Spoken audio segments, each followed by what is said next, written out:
जय श्री राम। हमारे चैनल में आप सभी का स्वागत है। तो आइए सुनिए। और हम लोग एक देवी गीत गाने जा रहे हैं। लेहड़ा देवी मंदिर का बहुत जागता है वो देवी जी।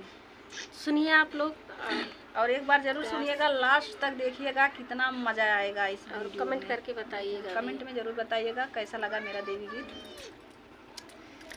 चाला चाली लेहड़ा के धाम मोर बला मुआ, चाला चाली लेहड़ा के धाम मोर बला मुआ, लेहड़ा के धाम मोर बला मुआ, लेहड़ा के धाम मोर बला मुआ, चाला चाली लेहड़ा के धाम मोर बला मुआ, चाला चाली लेहड़ा के धाम मोर बला मुआ।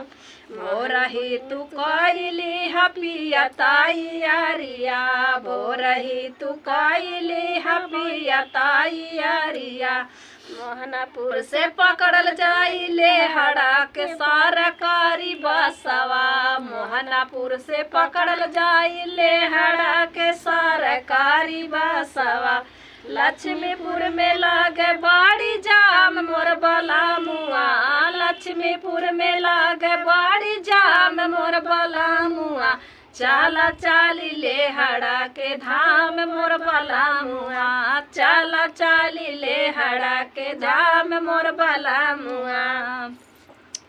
पहिला दर्शन कइल जाई दुर्गा भवानी के, पहिला दर्शन कइल जाई दुर्गा भवानी के, गंगा जल से धोवल जाई चरनिया महारानी के, गंगा जल से धोवल जाई चरनिया महारानी के। इहे बाटे हमरो यार मान मोर बला मुआ, इहे बाटे हमरो यार मान मोर बला मुआ, चाला चाली लेहड़ा के धाम मोर बला मुआ, चाला चाली लेहड़ा के धाम मोर बला मुआ।